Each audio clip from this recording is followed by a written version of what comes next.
oh, this is real. This is a chance to, so many commentators out there or commentator, they keep repost or blast it out. So they go really viral this time. But my family, when they saw it, they say, oh, that's another fake one, another one. There you go. Unlike the recent one that's out there, you're not sentenced to 10 years anywhere. You're sitting right there. Yeah. We want to thank you for joining us, Colby. Thank you. They think this a real, there's a chance to, so many commentator out there, or come hater, they keep reported out. So they go really viral this time. But my family, when they saw it, they say, oh, that's another fake one, another one. There you go, unlike the recent one that's out there, you're not sentenced to 10 years. Anywhere you're sitting right here on the back, we want to thank you for joining us. Thank you for joining as well. He went on live TV, sat down with his lawyer, looked dead, into camera, and said the whole thing was fake. But here's the problem. Nobody asked about the employee. We're talking about a man who built a $20 million empire selling diamonds to the biggest rappers on the planet. Travis Scott, Gucci Mane, 21 Savage, Beyonce. This man's grills have been in more music videos than most artists have albums. And right now, the internet is on fire. His lawyer is throwing around defamation lawsuits. And a former employee named Plug Geo already told us everything we needed to know, years before any of this went viral. Y'all need to hear this because what's happening right now with Johnny Dang is not just about AI deepfakes and fake news. There's a whole other layer to this story that nobody is connecting. And by the end of this video, you're going to understand exactly why Johnny Dang was very careful about what he addressed on that TV interview, and even more careful about what he didn't. Let's get into it. To understand how we got here, we need to go back to the beginning, because you can't understand the controversy without understanding the empire first. Johnny Dang, born Giang Anton in Vietnam in 1973, arrived in Houston in 1996 with nothing, no money, no English, no connections, no map, just his father, who had immigrated 9 years earlier, and a work ethic that most people will never understand in their life. He started at the absolute bottom, literally repairing jewelry with his brother at a flea market in Houston. A flea market gang, not a boutique, not a storefront on Rodeo Drive, a flea market table in Sharpstown. But the man had skill, and more importantly, he had vision. By 1998, he had opened his first actual store, TV Jewelry, inside Sharpstown Mall. And that's when everything changed. He found his lane making custom jewel grills. And the timing was perfect because hip-hop at that moment was at a point where bling wasn't just fashion. It was identity. It was power. It was how you told the world you made it out. And nobody understood that assignment better than Johnny Dang. And then came the moment that changed his life forever. He made a grill for rapper Paul Wall. Paul Wall rocked it. The streets noticed. The culture noticed. And by 2002, the two of them went into business together. From that point on, Johnny Dang wasn't just a jeweler anymore. He was a jeweler. The one every rapper with real money called. First, the one celebrities flew to Houston specifically to see. The man who turned a flea market hustle into a diamond dynasty. Fast forward to today, we're talking about a man who's been referenced in songs by Migos, Travis Scott, Gucci Mane, Lil Pump, 21 Savage, Chief Keef. He appeared in Beyonce's No Angel video. He's got a song literally named after him by that Mexican OT, Paul Wall and Drody. In 2023, he moved his operation from Sharpstown Mall to a full, standalone location in 2016. The man set it himself on live television. He does millions of dollars every single month. This is not a small-time operation.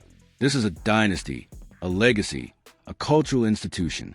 And that's exactly why when the internet started coming for him, it spread like gasoline on fire.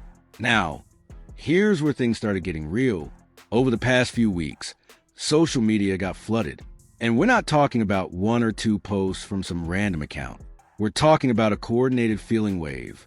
Videos, clips, dramatic captions, all pushing the same story. Johnny Dang arrested. Johnny Dang raided by police. Johnny Dang selling fake jewelry to the biggest names in hip-hop. Post after post. Repost after repost. The algorithm doing what the algorithm does and pushing the most dramatic, most emotional content to the most people as fast as possible. And here's the thing about the way this content was packaged. It wasn't sloppy. These weren't grainy screenshots with obvious fake headlines and bad grammar. Some of these videos were using AI-generated audio and visuals that looked and sounded like the real man. His face, his voice, his mannerisms, his accent, all fabricated, all synthesized, all designed to look credible enough that when somebody's Annie sees it scrolling through a timeline at 11 p.m., she believes it without even blinking. That's the new era of misinformation, fam. It's not just rumors whispered on the block anymore. It's synthetic, it's engineered, it's produced, and it's targeted at people who trust what they see with their own eyes. Now, think about what that does to a business that runs entirely on trust and reputation. Rappers and athletes don't just pick any jeweler. They pick the jeweler, the one their people vouch for, the one with the track record, the one they've seen on Travis Scott's wrist or in Gucci Mane's video. The moment you plant doubt in that ecosystem, you're not just messing with someone's feelings. You're attacking their livelihood, their brand, the relationships. It took decades to build, and the videos kept coming. Different accounts, different platforms, same message. Johnny Dang is a fraud. Johnny Dang got caught. Johnny Dang is done. It was relentless.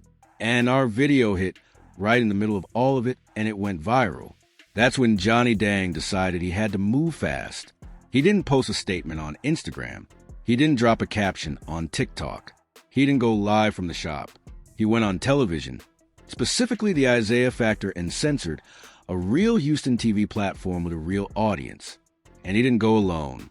He brought his attorney, Calabi Holler, sitting right next to him on camera. Let that sink in. When a businessman shows up to address public controversy with his lawyer, physically present on television, that is not a casual conversation. That is a prepared, strategic, legally guided response. This was not off the cuff. This was calculated. The host set the stage perfectly for Johnny's narrative, introducing him as the man who built a diamond-studded empire and framing the entire situation as AI-powered attacks from haters trying to take down a self-made success story. And from jump, Johnny came out with a specific approach. When asked what his first reaction was to seeing the viral content, he said, and I'm pulling this directly from the interview, my first thought is, man, that's so fake, and it's not really affect my business because I see a couple things like this been happening in the past. So, when you realize what people have been putting out on social media about you using AI, fake a technology, to what were your thoughts about that?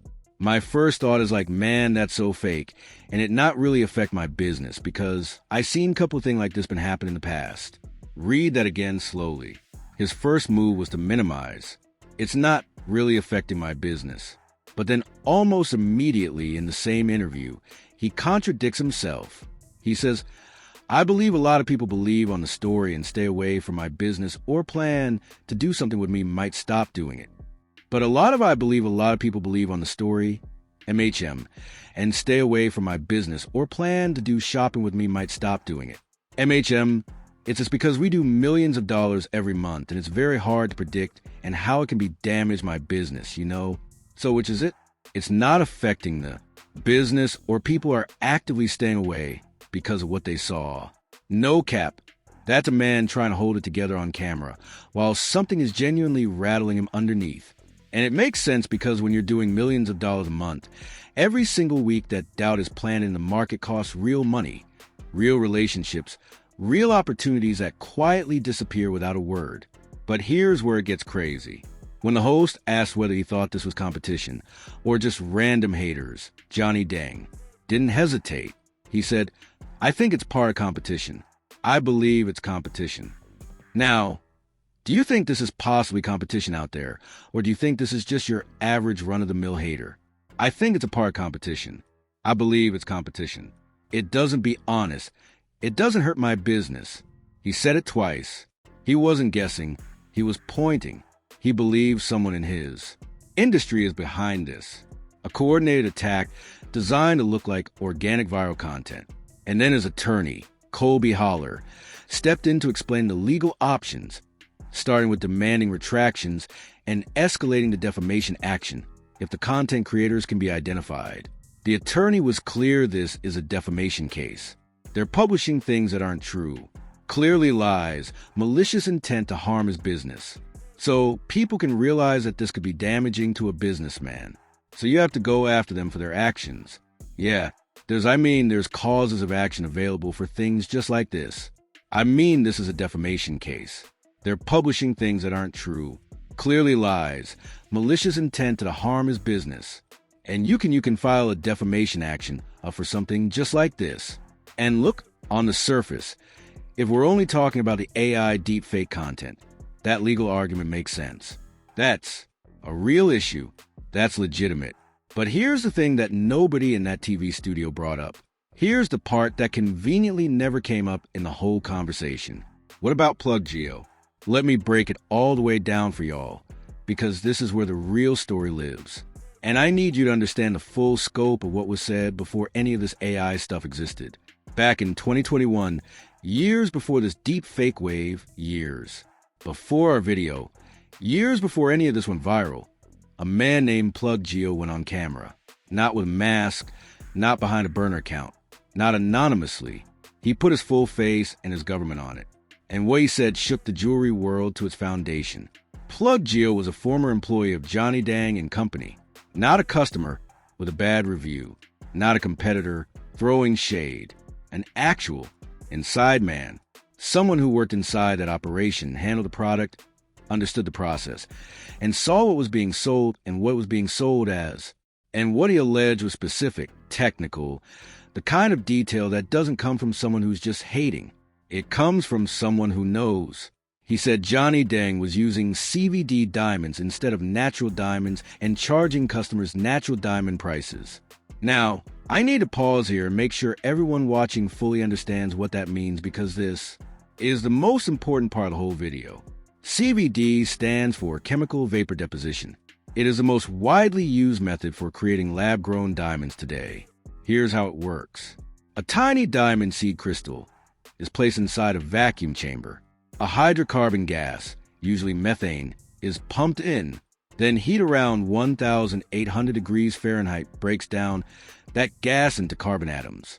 And those atoms bond to the seed layer by layer over weeks until a full diamond forms. The result, a stone that is chemically, physically, and optically identical to a natural diamond. Same hardness, a perfect 10 on the MO scale.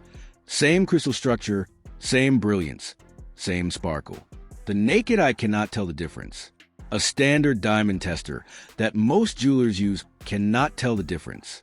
It takes specialized equipment, a specific type of spectrometer or UV fluorescent analysis, to definitively identify a CVD stone versus a natural one.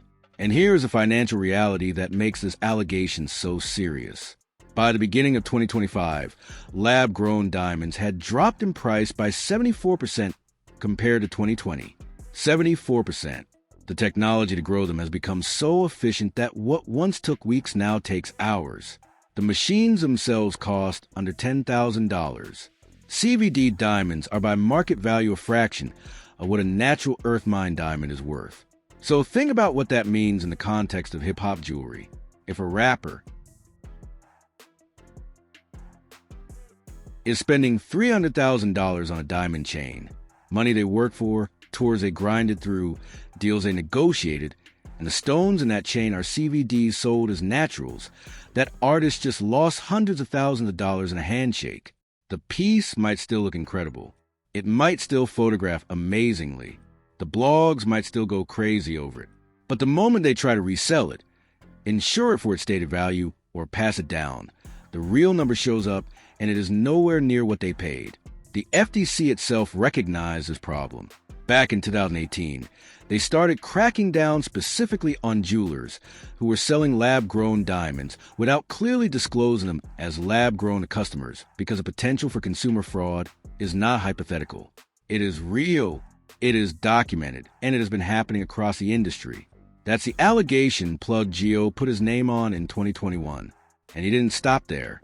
He also claimed that he personally helped generate over $9 million in revenue for Johnny Dang and Company. $9 million. And that despite driving that kind of production, he was denied a meaningful raise. He said the workplace didn't provide adequate security. He said when he tried to raise these concerns internally, nothing changed. So he walked. And when he walked, he talked. Now, here's what I need y'all to sit with for a second. There's a fundamental difference between an anonymous social media post, pushing a viral narrative, and a named former employee making specific technical allegations on camera about the exact product being sold. One is content. The other is testimony. One is designed to go viral. The other is someone burning a bridge publicly because they feel the truth needs to come out, and the timing alone tells you something critical. Plug Geo came out in April 2021. That is years before this AI deepfake era. Years before Johnny Dang became a trending topic for these kinds of allegations. There was no wave to ride in 2021. There was no viral moment to capitalize on. Plug Geo stepped forward in a completely different media environment, which means you cannot fold his allegations into the same coordinated AI smear campaign narrative Johnny Dang laid out on TV. These are two separate things. And Johnny Dang's team has never publicly addressed the CVD allegations specifically, directly, and on record. He has talked about street jewelers. He has pointed fingers at internet scammers who take customer money and never deliver product. He has spoken generally about protecting his reputation.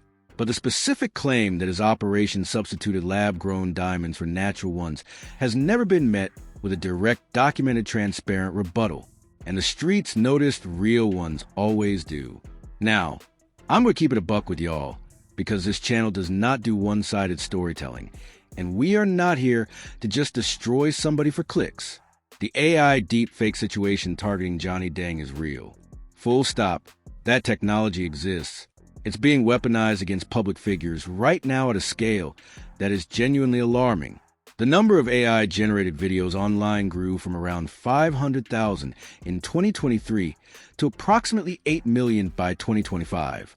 Nearly 900% growth in synthetic media in 2 years. Fox 26 Houston confirmed they ran a specific segment covering the fake videos targeting Johnny Dang, showing clips with fabricated audio and manipulated visuals built to look authentic. That is documented. That is real. That is a legitimate crisis. And where his attorney talks about defamation, that framework applies to the fake AI content. If someone is manufacturing videos of Johnny Dang, saying things he never said, doing things he never did to deliberately damage his business with false information, that is textbook defamation with malicious intent. The legal path forward on that specific issue is clear, and this is the part that cannot get buried. Acknowledging the deep fake problem does not erase the employee problem. These are two completely separate issues running on parallel tracks, and the way the TV interview was structured had the effect, and whether by design or by accident, of collapsing both tracks into one. Everything becomes fake news. Everything becomes jealous competition. Everything becomes AI, and that framing is dangerous because when everything looks like misinformation, real information gets discredited by association. That's actually a documented phenomenon. Experts call it the liar's dividend. The more deep fakes exist, the easier it becomes for real things to be dismissed as fake. Johnny Dang sitting on TV in that exact environment with that exact narrative benefits directly from that confusion. Think about the optics.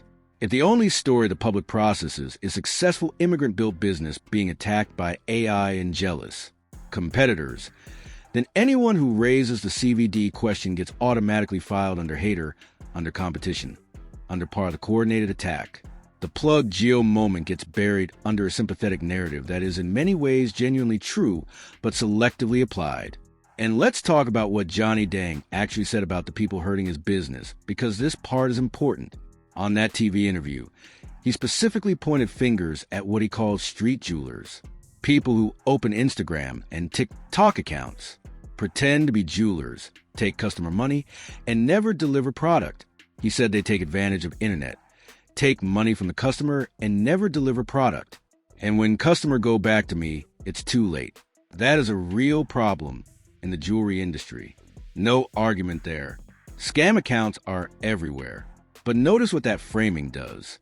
It positions Johnny Dang as a legitimate one being confused with the scammers. It makes him the standard of authenticity that the fraudsters are trying to steal from, which is a very convenient frame if you're also trying to avoid a conversation about what's actually inside your own pieces. His family's reaction during the interview is also worth noting. When asked how his wife and kids were handling the viral content, Johnny said they saw it and immediately said, "Oh, that's another fake news about you." His words were, "This is not the first time. It's not the first time they do the fake news about me. And look, if fake content about you has happened enough times that your family has a routine response to it that tells you something about the environment this man operates in, fame at that level comes with a target on your back. That part is real. Here's what this whole situation really tells us. And I need y'all to sit with this for a real second. Johnny Deng's origin story is real, and it is genuinely powerful.